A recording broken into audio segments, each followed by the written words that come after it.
Huwag na tayo mag-speculate. He signed. Hindi, huwag na tayo mag-speculate. Doon na lang tayo sa kung anong dokumento meron. Magpaliwanag na sa presidente, kumbaga. Huwag na tayo mag-speculate. Anong nasa dokumento? He signed. He signed. He signed the GAA. He's very aware. Tulad 2025, PhilHealth, zero ang PhilHealth subsidy. When they proposed it, they submitted to Congress, 74 billion ng PhilHealth. Tinanong si Nico Copamintel, si Sec Ralph Recto during the Senate budget deliberation. Secretary, may proposed budget kayo ng 74 billion for 2005 PhilHealth subsidy. Bakit kayo na-propose? Kinuha nyo naman yung last year na 60 billion galing sa PhilHealth, nilagay sa to support, to fund the program operations. So bakit kayo ngayon na-propose? Anong sagot ni Ralph Recto? Kasi po, Your Honor, nasa batas kasi yan, na kailangan ponduhan. Yan yun. Ponduhan. So nasa batas daw, kaya nag-propose sila. Pagdating ng BICAM, tinanggal yung 74 billion, zero. Pagdating ng sinay ni BBM, napunta sa GAA, zero. After the BICAM actually zeroed out of 74 billion, BBM was interviewed. Alam mo ginawa ni BBM? He was the one who defended the decision of the BICAM. Kaya nag-post ako nung dati, BICAM spokesperson na si BBM. Because he defended na may pera pa ang PhilHealth. Oh yeah, naalala ko zero. Naalala mo, Ms. Laika? Zero. So, BBM, alam mo, kung may time man talaga ako, Joey, kung sino, alam mo, kung gusto, kung ang daming contents na pwedeng gawin, itahi-tahi mo yung mga statement ni BBM. Guys, kung sino may time dyan, itong gawin ninyo, yung statement ni BBM before BICAM, after BICAM, ipagtagpi ninyo yun. Napakagandang content niyan. Wala lang talaga kami time ni Kat kasi mag-research kami. But, tagpi yung mga content na yan, yung mga videos na yan. So, very clearly, alam niya. So, yun nga, parang, huwag na tayo mag-analyze ng napakalalim. BBM is not innocent. He signed the GAA.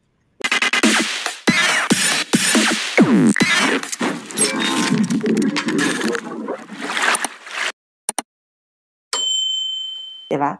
He signed the GAA. At again, insertion CD may iwasan. Sure, yung mga sabi kakamping, loyalist, sinabi nila, may insertion naman daw, ganyan. Sure. Totoo naman yung mga insertions. Talagang, kasi ang Congress has the power of the purse. At sino ba mag-i-impeach sa presidente? Diba? Minsan ang presidente, sabihin natin minsan nakikisama konti yan. We understand that. Alam naman natin, reality yan eh. Diba? But the difference, they cannot compare PRD and BBM. Si PRD, he vetoed the biggest appropriations of history, yun yung 95 billion ng DPWH. Si BBM, I computed yung DPWH. Alam mo, nakita ko, at least to Joey Hans, like Sas, at least ito, 1.022 trillion ang total insertion sa DPWH 2023, 2024, 2025. Ang sa DPWH 2025, confirmed 410 billion insertions. Ang 2024, nakita ko, which is hindi pa kina-confirm ni DBM, kahit ilang beses na akong sumulat sa kanila, nakita ko 289 billion insertions. 2023, 323 billion insertions. Kaya sinasabi ko at least, kasi ito yung mga increases lang, makikita mo na positive lang.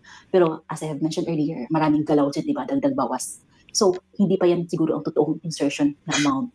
Kaya DBM, I don't know, hindi na ako sinasagot ni Yusek Goddess. Pero yun yung nakita ko na total insertions, na increases. So, ang total from sa 3 taon na yan, 1.022 trillion insertions. At least. So, we've been posting that. Sabi ko, Ms. Goddess, ayaw ko ng, kaisa nyo kami, ayaw namin ng disinformation, ayaw namin ng fake news, ayaw namin ng false information, whatever kind of fake news information. You correct us. Ito yung computation namin. Kasi I showed to them the computation. Sinend ko sa kanya. Ayaw niya akong sagutin sa 2023 at 2024. Sinagutan niya yung 2025. Okay. So, that is, Joey, 1.022 trillion, Joey, insertion. Sino to? Ito yung mga sipag at saka BIP na mga multi-purpose buildings. At saka, kaya nga, alam mo, the documents are there. Nandiyan yung data, nandiyan yung information. No, hindi na kailangan silang siraan. Ilabas na yung information. The numbers don't lie. Kaya, kahit ano pang sabihin talaga nila, wala talaga. Kaya, talagang, it will not go anywhere. At saka, sinasabi nila na si BBM daw, nag-veto ng 168. Kasi nag-veto siya nung parte ng binito niya noong 2025 is yung 168 na saan program appropriations binawasan na konti. Pero ang sa DPWH, 26 billion lang yung binito niya. Nagtira siya ng 410. Diba? Nagtira siya. Kaya pag headlines, tinan mo si Yusek Claire, tinan mo yung media pag na-report sila, PBM vetoed because he was not happy with the project. He was not happy with the budget. He was not happy with what happened in the appropriations. That's why he vetoed the budget. 26 billion. Ang hindi na sinasabi, may natira pa lang 410 billion. They're not saying that. Nakita mo ba sa headlines ng mainstream media? 410 billion insertions in 2025 DPWH budget. Walang headlines na ganyan. They don't want people to know. Diba? I feel so bad about it, but that is the fight that we are in, and that is, these figures are not fabricated. These are real figures, diba? Nako, sobrang late na pala. But anyway, ang inaano ko kasi rin, dear, kasi di ba yung crypto bitcoin ko na parang inaano niya na nagagalit si BBM kasi parang hindi niya na alam kung ano nangyayari dun sa budget. Just in case lang halimbawa talagang totally hindi niya alam. Ang ano doon is pumirma ka, tapos parang hindi pumirma ka nang hindi mo naiintindihan, tapos ngayon nagugulat ka. So, di ba? Sabihin mo mang hindi ka kasabwat, pero tanga ka pa din bilang leader ng bansa. Exactly. Diyan pumapasok yung sinasabi ni Senator Amy na ang problema sa Malacanang, what is it, Joey? Pit is a, what is it? Anong sabi ni Senator Amy? It's a dangerous pit, yung parang maraming mga bulong, maraming mga, the people around you. It's a dangerous pit, I guess. I don't know if the term was correct. Ang sinabi niya, kasi nga, sinabi ni Inday, you have economic managers. That's why Ralph Recto is not innocent. BBM is not innocent. The economic managers are not innocent. Executive Secretary Lucas Bersamin they're not innocent. Kasi si BBM, okay, sorry for hindi ko naman sinasabing may mali or what. It's not the topic. It's not about he's a college dropout or what. But kahit sinong presidente, hindi mo makakabisado lahat yung budget. Kaya that's why you have people. Bago, di ba si PRD, bago pumunta yung document sa harap niya, sa table niya, katakot-takot na dinadaanan, dumadaan pala kina Michelle Dea and everything. But even sinabi ni PRD, kahit dumaan pa yan kay Michelle Dea, pagdating sa table niya, nagpupuyat pa rin siya, i-check bawat isa. Sabi niya kasi, bakit? Sabi niya, ayaw kong pumirma kasi pirma ko yan. Hindi man pirma ng mga tao yan, pirma ko yan. Sinabi ni PRD yan, nagpupuyat siya kasi iniisa-isa niya, tinitingnan niya. Kasi siya yung pipirma. So, kay BBM, sabihin natin walang hindi niya alam ba. But he has people. So, talagang, yung economic managers niya, there is no excuses. Talagang there is really no way to absolve BBM from all the things that is happening. Kasi nga, siya yung siya yung last dyan siya yung, he could stop everything. Meron siyang power to stop everything. Hindi niya ginamit yung kanyang power prudently. So, di ba? Kasalanan, hindi mo pinrotect yung Pilipino, hindi mo pinrotect yung hindi mo kami pinrotect. So, ikaw talaga ang may kasalanan dito, di ba? Yeah. Sa katrabaho niya yung bilang presidente na siguraduhin. And I really hope, sa totoo lang there, I really hope, dapat ma-explore yung participation ng DBM at COE. Yeah. Dapat ma-explore yun. Kasi I really think na hindi talaga magiging posible. Sabihin na natin ganid talaga tong House of Representatives, Congressman. Sabihin na natin sobrang ganid ng mga yan, but they cannot do it alone without active participation of people from DBM. Silang nag-guide siya. May Senate Committee budget hearing last year around November. I will post it again. Sinabi kasi ni Coco Pimentel kay DBM Secretary Pangandaman, Madam Secretary, bakit mo naman hinayaan na i-ano na to, taasan niya ang program? Sabi niya, ikaw malakas ka malakas ka sa kanila hindi naman takot yung mga yan sa'yo I will post that again. Sinabi niya ko. Yeah, sige. Sinabi, I don't know if the word was takot, basta something like, you're very influential to them. Kasi lahat yan, halos sinuhod yan sa'yo kasi ikaw nag-release ng budget ano po yun? Siyempre, pag treasurer ka, sabi natin sa munisipyo, diba, halos luluhod sa yung tao kasi ikaw treasurer ikaw yung may hawak ng budget diba? At saka, ang Office of the Secretary, ang Office of the President, kasi ang takbo kasi ng documents, nakita ko kasi to based on sa confidential funds ni VP, yung palitan yung exchange nila sa documents, submit, ang request kasi dumaan kay DBM, matinding checking sa DBM. Tapos si DBM kasi magre-recommend sa Office of the President na for approval. Ganun yung documents. Yung sunulat ko about facts about OVP confidential funds, why 11 days, meron ako doong dokumento, bawat isang dokumento, step by step, nung palitan nila ng exchange, si DBM magre-recommend sa Office of the President for approval. Kasi ibig sabihin, na-review na namin to. Sabi ni DBM, na-review na namin to, we are recommending for approval. Of course, si Office of the President, check pa rin niya yan, di ba? Bago i-release yung fund. So ang Joey, ang pag-asa natin dyan talaga, Joey, yung mga kakampi nating senador, na sila yung magdala nito, sila yung magsimula para mausisa talaga to. At kung feeling nila hindi sila malinis, sa totoo lang, at kung feeling nila hindi sila malinis kasi may insertions din sila, yun yung sinasabi ko, you come clean with your insertions. Mga kababayan, sa totoo lang, ito talagang sitwasyon din eh, naging parte din kami ng kalakaran. Ito. Ay, sorry. Diba? Sana ganun. Diba? Tapos ngayon, pag nakapag-come clean na sila, may remorse na sila and everything, edi, kasi paano ka magiging Kiko Barzaga kung parte ka ng kalakaran? Pero alam mo, feeling ko, yung ano lang, no, yung with the rate we are going on right now, I do not think that magiging ganun ka risky yung mga senators na we're going to come up clean, tapos yung ano sila yung talagang feeling ko hindi sila magaganon eh. Ang magiging attitude niyo ng mga senador, kung wala kayong ibabato sa akin, hindi ako mag-e-explain. Yun yung nangyari. Yan ang mangyayari dyan. May pakiusap ako sa'yo, Joey. Pwede ba makisuyo lang sa'yo? Pwede mo bang? Kasi feeling pwede mo bang interviewin si Kiko Barzaga? Kasi hindi ko pinapansin ni Kiko Barzaga eh. Hindi ba dumaan ka kay Direk, Daryl? Di ba? Nag-yes na yun. Pwede bang interviewin mo siya? Kasi naman, kung papayag siya, walang problema. Kaso parang nung nagtanong ako ulit, parang hindi masyadong receptive. Ganun. Baka nag-iwas-iwas siya. Pero if we can have the chance, o di kaya si Sagip, pwede ba tinanong ko, sabi si Sagip Party, yung anak ni Marcoleta. Kasi ang okay din yun eh. Ano din yun? Si Paolo. Oo, okay din yun siya. Pwede bang gamitin mo yung network mo. Kung alam mo, if you can bring someone from the house, if you can bring even just one in your platform, kasi we can proudly say naman that you have a very loyal following. There are people listening. Imagine 1,000, 2,000 people listening, tuning into you madaling araw. I mean, that is something that is like, there is an established there, diba? Audience there. So kung gusto nila ng impact or whatever, can we at least can we bring someone kahit isa lang? Congressman Joey, please. Pwede mo. Kung ungab we can work yun. Pwede ba alam mo tama din kasi yung mga binabanggit mo, kapag hindi ka naman talaga yung expose sa mga budget, sa mga finance, kahit senador ka, kahit abogado ka, malilito-lito ka rin pagdating sa ganyan. Okay, ay naintindihan ko kasi alam mo minsan yung posting namin sobrang detalye din, pero minsan kaya ang pakiusap ko nga sa mga content creators na iba, sabi ko pwede bang i-pick up nyo kahit i-grab nyo, copy-paste nyo, mag-react lang kayo, kahit gandahan nyo. Kasi hindi ko alam minsan kung paano pa siya i-better. Yan naman yun. Wait lang ha, may ano lang ako.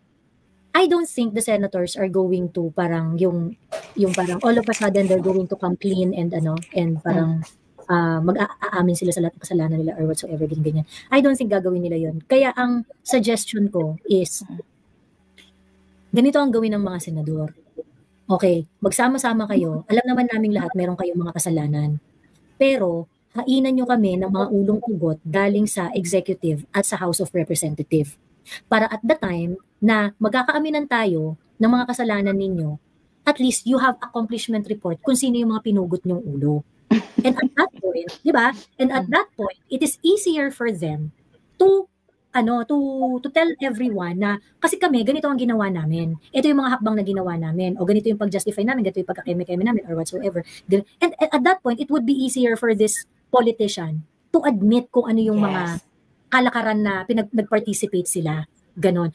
The executive would not have an opportunity to do something like that. The congressman, no, definitely no. Ang meron ng opportunity na gumawa ng ganyan is the Senate. So the Senate has to ang tawag dito, they really have to realize that they have the potential to save the country despite the fact na makakasalanan din kayo dyan. Yes, correct. Ganon. Despite the fact na makasalanan kayo dyan sa Senate, despite the fact na marami rin kayong mga issues dyan, pero meron tayong unique position to really give clarity dito sa problema natin sa Pilipinas. Ayun. Kasi yung mga tao, wala na eh. Talagang, totoo lang, saan ka pupunta? DOJ, ICI, saan? Wala talaga. So unless may pakita sila ng konting, okay, remorse, okay, let's repent of our sins. Diba? Parang ganon. Kung walang ganon, sa totoo lang, wala. mag-present kayo ng pugot na ulo sa amin, di meron kayong brownie point para sa mga kasalanan ninyo. Yes, kumbaga sa Catholic na, meron na kayong indulhensya, di ba? Pambayad ng kasalanan. Joey, last year pa or early this year, kayo ni Sas, diniscuss yun na to. You have the term. You have this term na parang, it's atonement. You have this discussion about this atonement. I mean, they have to come in and they have to do something talaga. Oh, wait, sorry, I think I have to go na talaga. Pero, mag-end na nga. Maraming salamat sa inyo ha, and thank you for this opportunity na nakaakyat ako. And, pwede pa makisuyo? Pwede subscribe yung YouTube namin. We have 700 subscribers, I guess. So, baka, hindi kami nagla-live doon. Pero ang isip kasi, minsan pag may 10 minutes, 15 minutes ako, baka mag-live ako doon just to explain few things about the budget and, mga ganun lang. So, kahit hindi niyo ako nakikita, I hope you will subscribe. Diba? And, anyway, alam mo, Joey, nung isang araw, nag-iisip ako, sabi ko, grabe, may marami kang mga sinabi last year, kayo ni Sas na, Dutertista, yung may mga binabanggit kayo na parang, sabi ko, wow, parang nangyayari siya, alam mo yon. And kahit pilit na tayong, parang minamaliit, pilit na tayong binababa, di ba? At parang sinasabi na tayo kung ano-ano. But eventually talaga, basta tayo, Duterte supporters, kumbaga kapit lang talaga. At saka yung, alam mo yun, kahit may mga differences tayo, sa ibang bagay naman may differences tayo, di ba? Normal lang yun. Pero, parang kapit tayo dun sa let the numbers speak. Tapos, ngayon, nasa kanila yung bala talaga, yung mga problema na dapat ipaliwanag nila.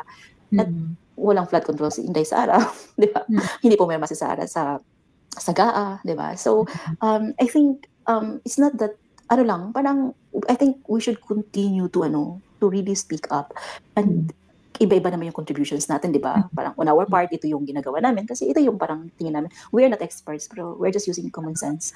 Ito yung parang pwede namin gawin. So, ang iba naman, like, ikaw, Joey, every time you are going live, you give people platform. And that is a very, very big thing. Nakikita na sa totoo na pag nakita ko, so wow, the Duterte supporters are very, talagang very sensible, practical, common sense, yung walang talagang diretsahan lang. So, I'm very aware sa mga nangyayari at kaya hindi pa ikutin. At mabilis ay makasense ng ikaplastikan, hypocrisy, di ba? So we should just keep going talaga and keep supporting each other.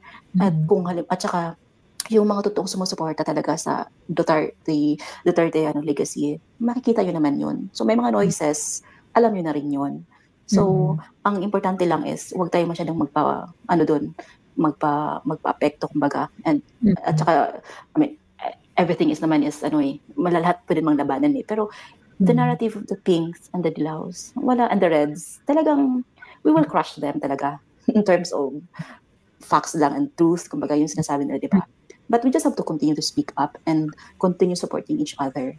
And I think in a healthy way also, we have disagreements. And if we have disagreements, it's okay. We can debate on disagreements. Yeah. There's no problem. Yeah. At saka, kumbaga, iba-iba tayong panahon minsan sa ibang bagay. It's okay, no problem. Hindi naman kailangan pare-pares tayo palagi eh. Diba? At saka, ang importante lang, pag may disagreements tayo, we can present it like, in a way na, depende na tayo kung paano may convince yung iba. But the most important thing is, yung Duterte base at yung legacy ni PRD na clean governance, good governance, ito nga ginagamit ko ngayon eh. Kung may good governance sila, well, the Duterte legacy is good governance in action, I would like to emphasize that it's not only a motto, a term, a word, but it's really putting it into action. Yun. So I have to say goodbye, Miss Laika. Goodbye, Joey. Goodbye, Sas. Bye, everyone. Bye.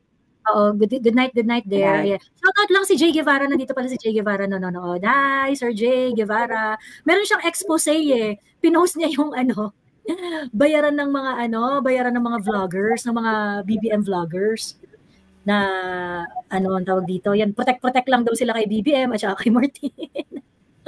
Kadiri!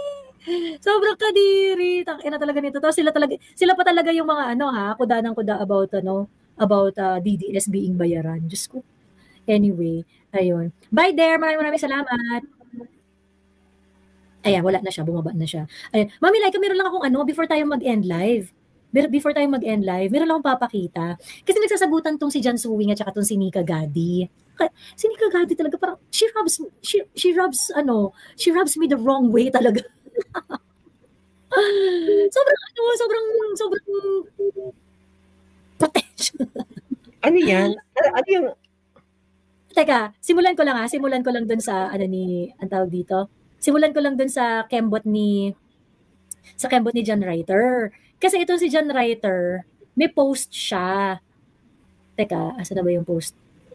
Ayan, ito yung post ni John Reiter. Sabi niya, mamamatay na sa Hague ang tatay nyo. Hegel died in Berlin in 1831, Marx in London 1883, Gramsci in Rome in 1937, and Foucault in Paris in 1984. Yet their legacy still shape the way I see the world. The same goes for Duterte. Just like these European thinkers, and you'll notice I'm not exactly a fan of Anglo-American philosophers. Sayang lang we don't have a lot of Filipino philosophers yet.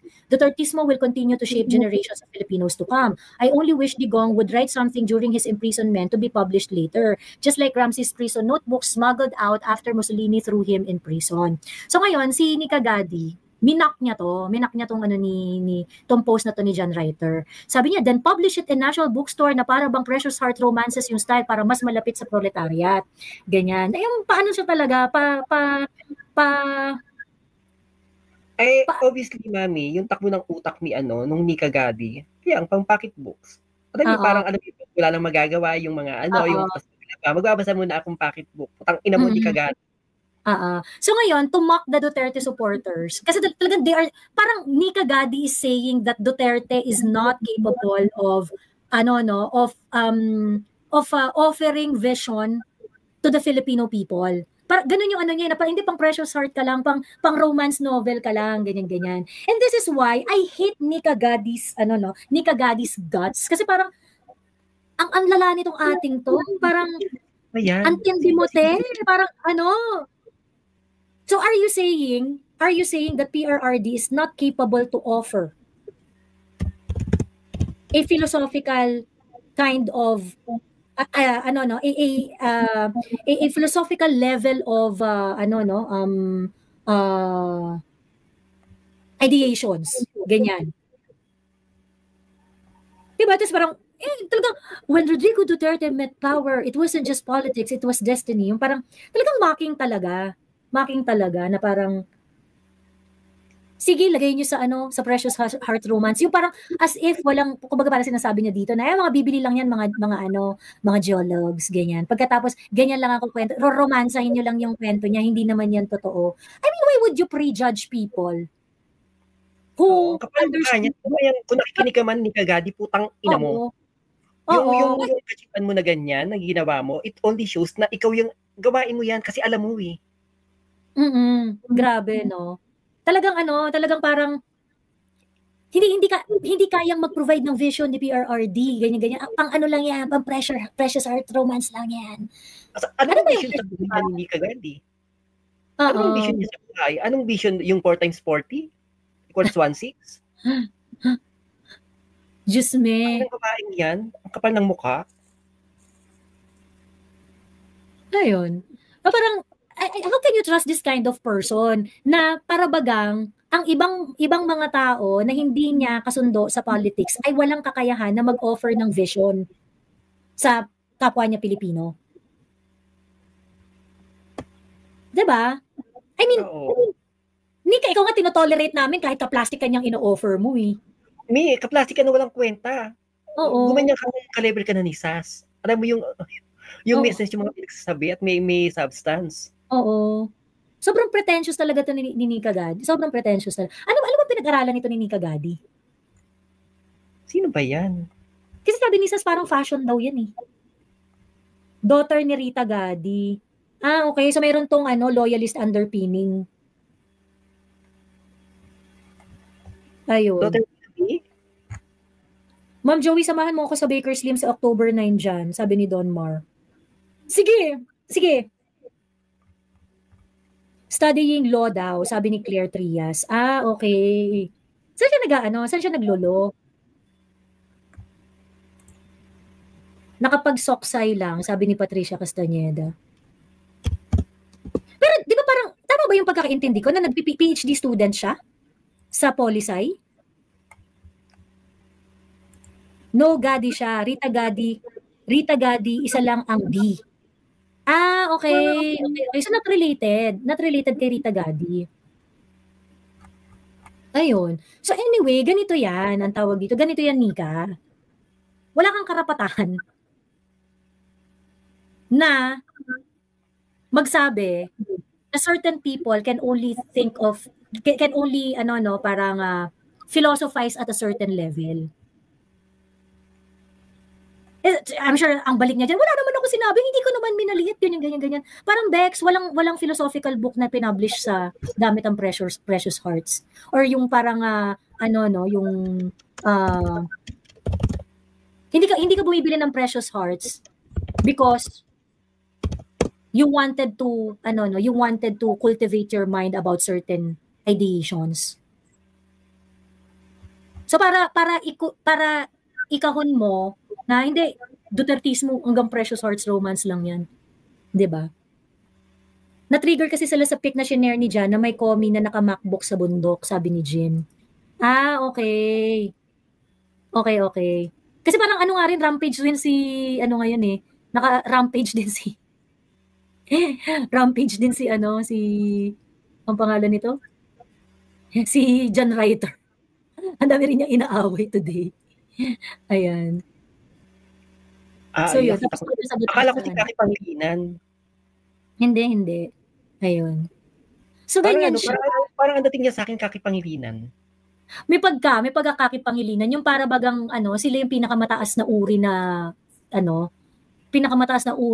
tao na nag-iisip. Oo. Ganun. Na wala naman sa itsura. Tapos ang dami sa kanya ang dami nagpo-promote ng mga kung anong pages.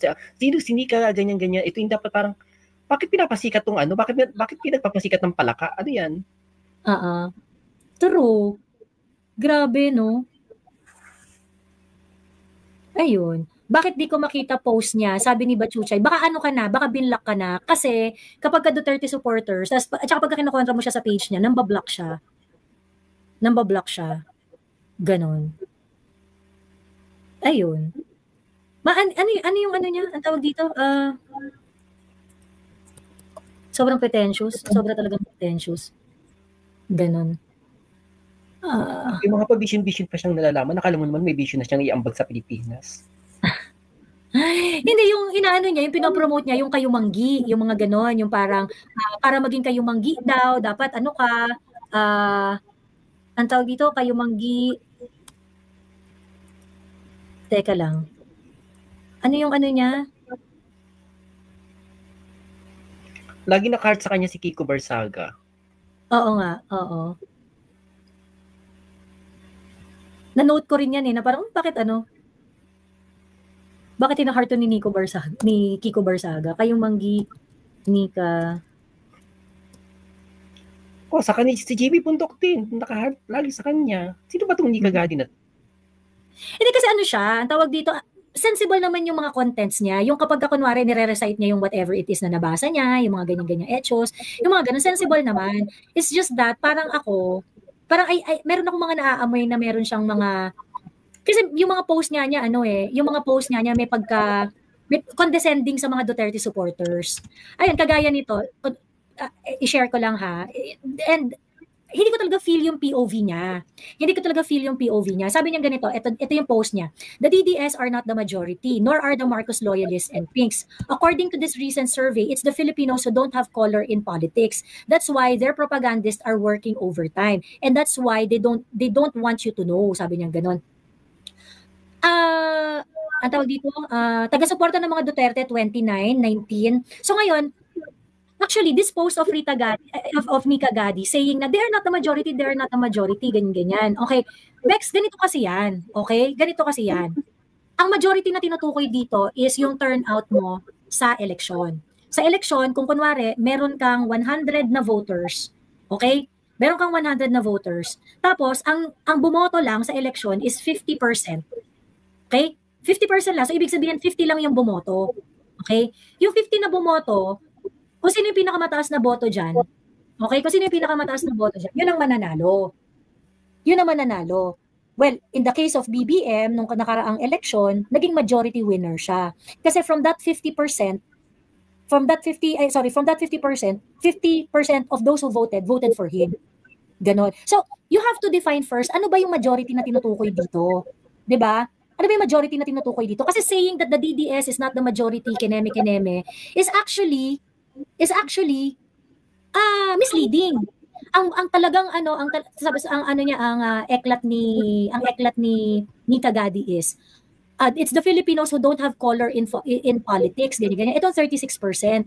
Bex, pagdating ng araw ng eleksyon, may kulay na rin yan kasi mamimili yan. Okay? So pagdating ng araw ng eleksyon, magde-decide yan, magduduterte ba kami, magmamarcos ba kami, magpipink ba kami, or whatsoever. Ganun yan.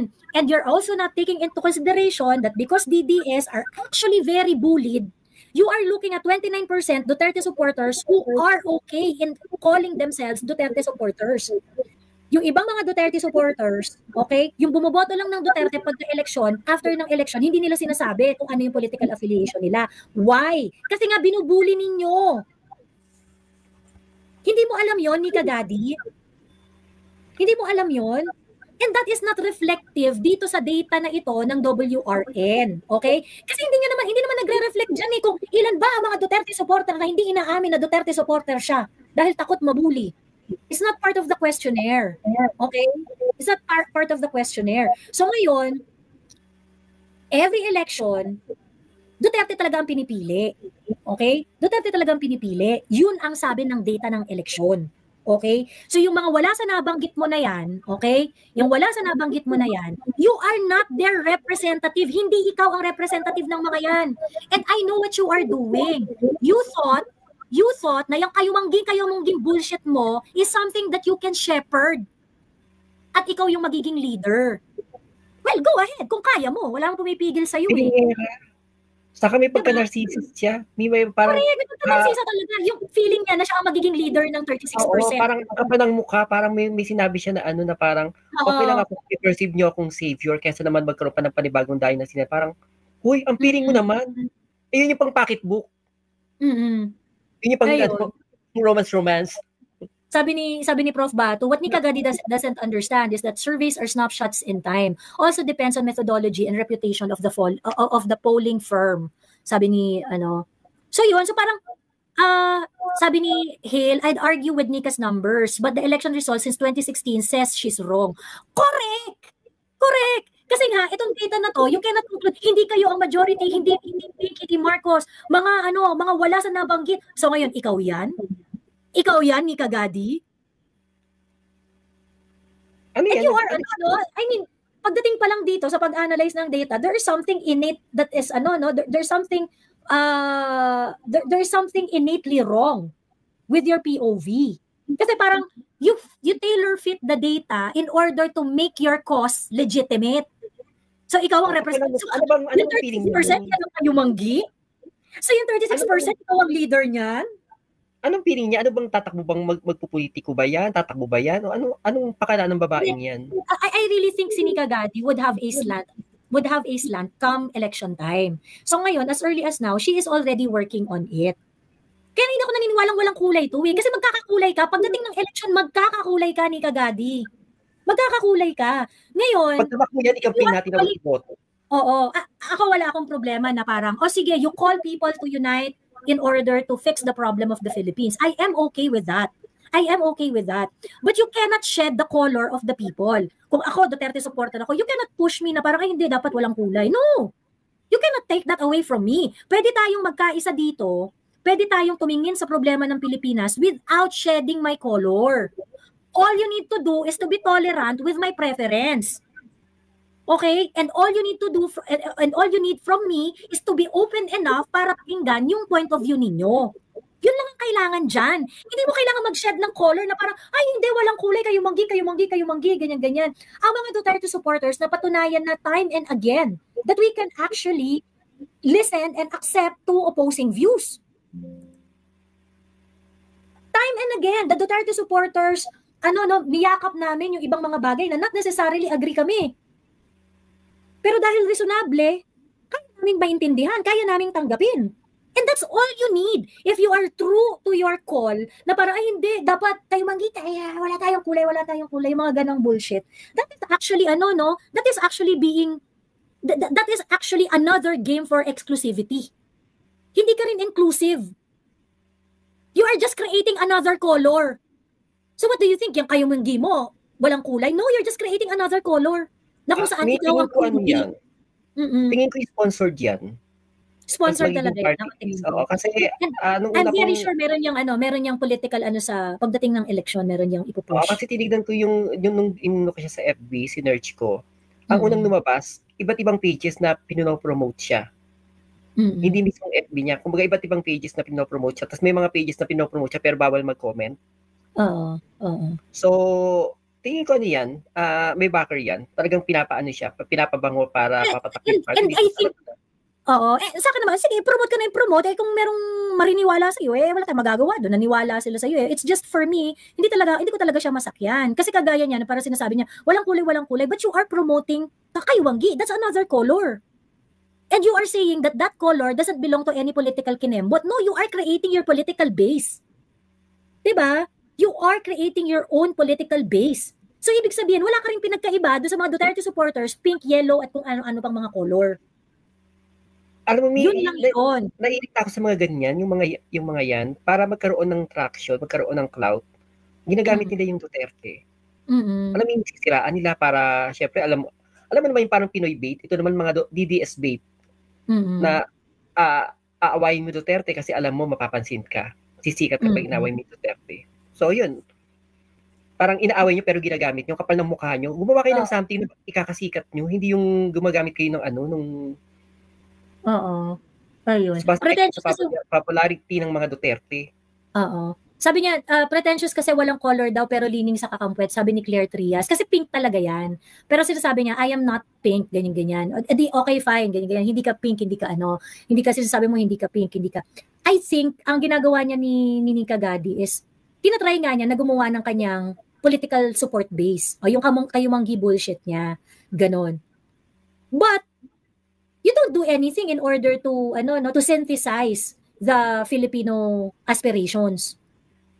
'Di ba? Kasi sa pag-synthesize mo ng problema ng Pilipinas, ine-exclude mo yung mga Duterte supporters minak mo na nga yung minak mo na nga yung vision ni PRRD para sa mga Pilipino na nagre-resonate sa maraming Pilipino naman talaga.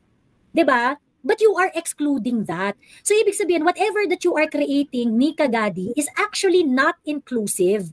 But you present it as if all-inclusive ka dahil wala kang color, dahil kayumanggi ka. Ganyan-ganyan. So parang sa akin, meron talagang may problem yung, may fundamental flaws talaga yung philosophy mo. Whatever it is that you are selling, your ideas is reeking with pretension and hypocrisy. And, sorry, hindi ako basta-basta bibili ng ganun Hindi ako basta-basta bibili ng ganun. Pag tumakbo yan, natin. Tirahin natin. Expose natin yung kaipokritahan. Ayun, very common bash nila kay Duterte, palamura as if di sila nakamura in their whole life. Sabi ni Jean Griffin. Ay, ito yung hindi ko maintindihan. Yung parang kunwari sasabihin nila, ay, nagmura ang sama-sama, ganyan-ganyan. Bex, sinabi mo mga DDS vloggers ay salot. Minura mo din ang mga DDS vloggers doon. Hindi nga lang yun putang ina. Okay? Hindi nga lang yun putang ina. Pero the mere fact na minenos mo ang mga Duterte vloggers, minura mo na kami. Yung substance nun is bakit ba yung word na mura ay minura? Ano bang ibig sabihin ng pagmumura? 'Di ba? Ang ibig sabihin ng pagmumura, nire-reduce mo yung tao into something that hindi yung expectation niya sa sarili niya. 'Di ba pag minura ko yung presidente, ang tingin ng presidente sa sarili niya, presidente siya, pero minumura ko siya kasi nga yung trabaho niya, yung ginagawa niya, yung kanyang mga duties and responsibilities hindi niya ginagawa. So I am reducing him to an idiot. Minenos ko siya. Yung unang pagmumura. Ang pagmumura, hindi lang yan putang ina. Kapag minenos mo ang isang tao, minumura mo rin siya. So ngayon, ikaw Nika Gadi, pag sinabi mo na ang mga DDS vloggers ay salot, minura mo rin kami. Nagsabi siya ng ganun? Oo. DDS vloggers na tunay na salot. Oo. So ayaw niya na nagmumura? So Nika Gadi, putang ina mo ha? Ganun siya. So kaya para sa akin, fake Bakit inclusivity, bakit fake yung mga DDS mga DDS vloggers, hindi napansin ko even even si TP before noon, hindi nangunguna. Alam mo yung hindi sila yung offensive. Nakikipagbardagulan kasi pag binabardagulan na sila, pag inaan na sila yung ano ba tawag, dinidisrespect na or iniinsulto, pero hindi sila yung nangungunang mang-insulto. Unlike ng mga kakamping, saka tong mga wannabe na to. Ayun. So anyway, so yun. So parang yung mga tao na parang, ay, ayoko sa nagmumura, ganyan, ayoko sa, examine yung mga life ninyo, huy! Mas ano pa kayo, mas malala pa kayo sa taong nagpuputang ina, sa totoo lang. Kasi yung mga nagpuputang ina, expression lang yung pagmumura dun eh. It's really more of frustration rather than minimenos niya yung tao ng bonggang-bongga. May kasamang galit yun, may kasamang expression yun, ganun like, BBM, putang ina mo ka. It's really more of expression kasi putang ina mo ka, di mo ginagawa yung trabaho mo ng tama eh. 'Di ba? Idiot. 'Di ba? It is an expression of frustrations, of disappointment. 'Di ba? Pero yung sasabihin mo na kayong mga DDS supporter, mga salot kayo, mas malala yun. Kasi yun, hindi lang yun yung typical na yung kumbaga parang wala kang lack of word eh. Wala kang lack of word. Hindi lang siya expression, intentional yung sentence mo. DDS vloggers ay mga salot. Intentional ka dun. Yun talaga yung gusto mong sabihin. 'Di ba? It's not just frustration, it's not just disappointment. Yun talaga yung nilalaman ng puso mo. 'Di ba?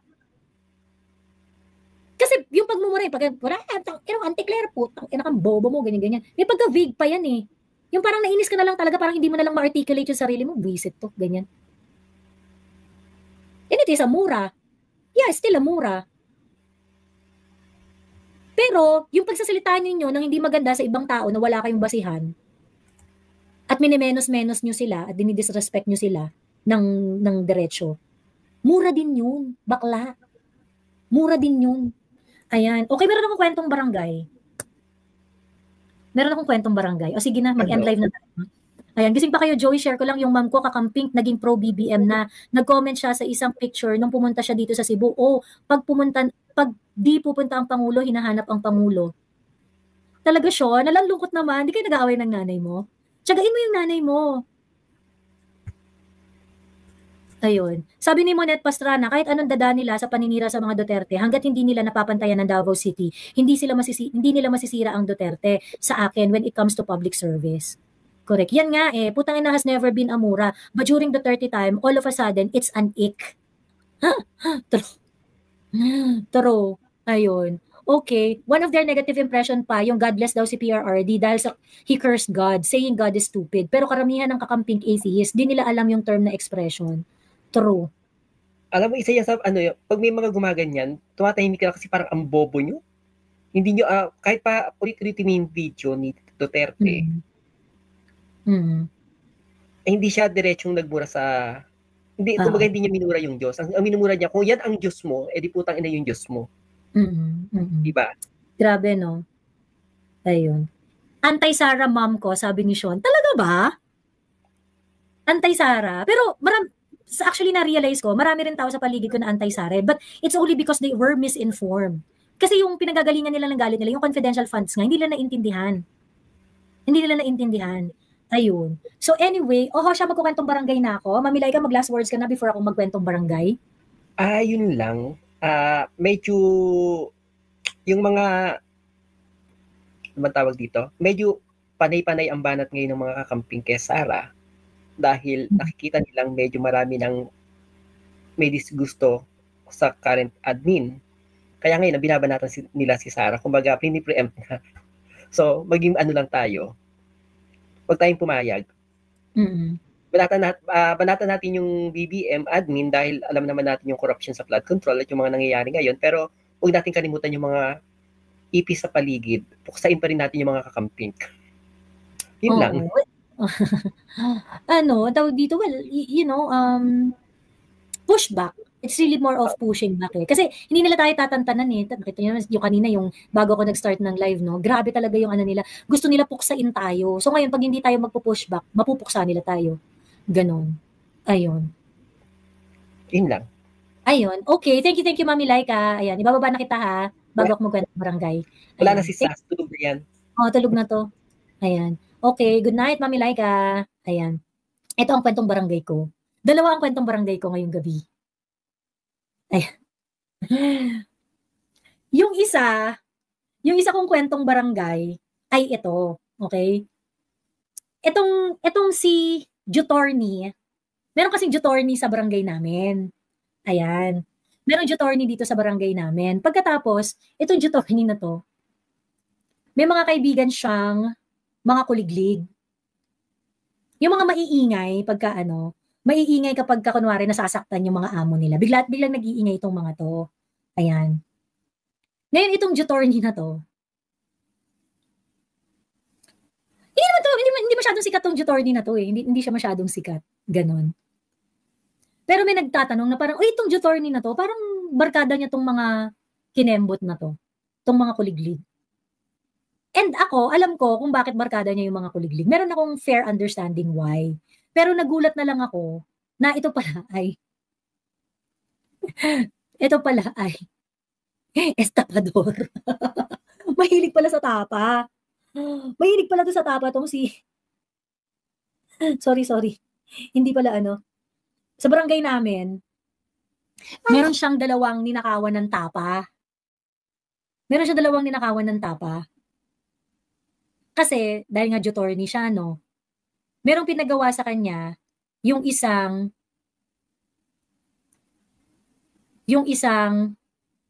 umalalokokan at saka yung isang dati niyang boss. Ninakawan niya ng tapa.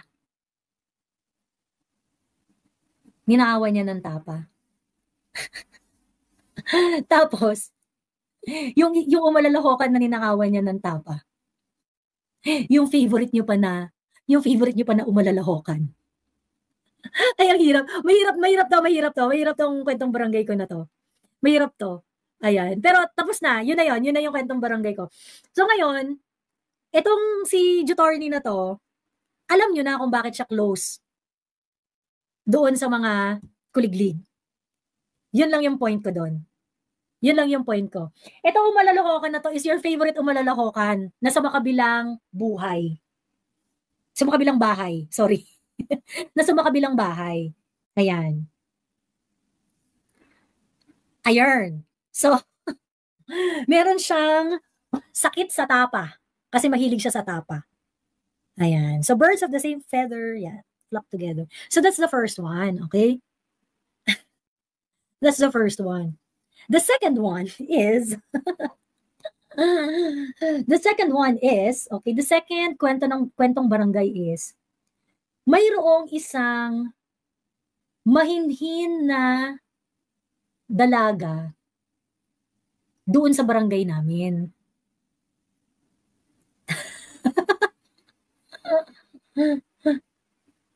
Merong isang mahinhin na dalaga doon sa barangay namin. Itong mahinhin na dalagang to, maraming bilib na bilib. Kasi magaling naman talaga tong mahinhin na dalaga na to. Tapos parang, ako feeling ko parang na-oversell siya eh.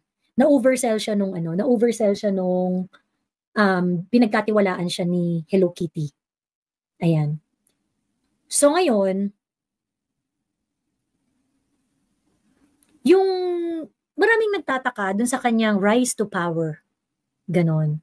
Kasi parang, bakit naman itong mahinhin na to grabe, ganyan. Parang binaback-upan talaga siya ng mga kilalang, mga prominenteng, mga nilalang sa kaharian ng Walt Disney, ganyan. Ganon.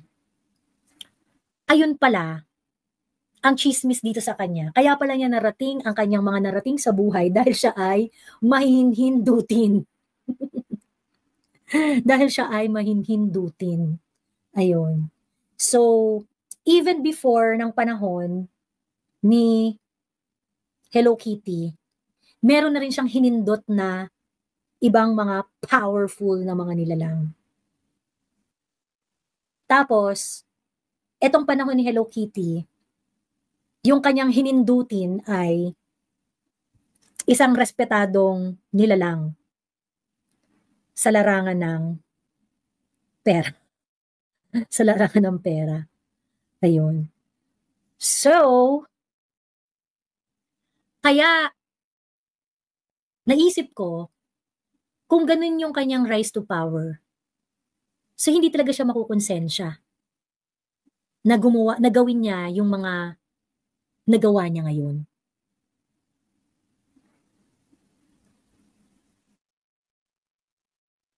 Ayun. So, kaya mag-ingat-ingat kayo sa mga mahihinhin dahil ang mga mahihinhin ay mahihindutin. Ayan. What's hindutin?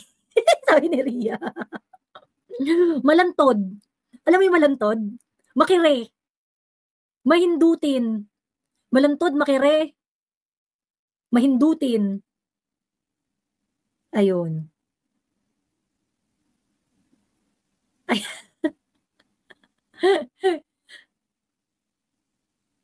Ayun. So, yun pala ang reason kung bakit siya may rise to power. Grabe talaga yung barangay namin. Ang dami talagang characters doon. Ay, marami na pong nakakuha. Marami na pong nakaintindi. Yung kanina meron ring nakakuha, pero parang 2 lang yata or 1. Ayun. Ayan. So, yun. Ganon.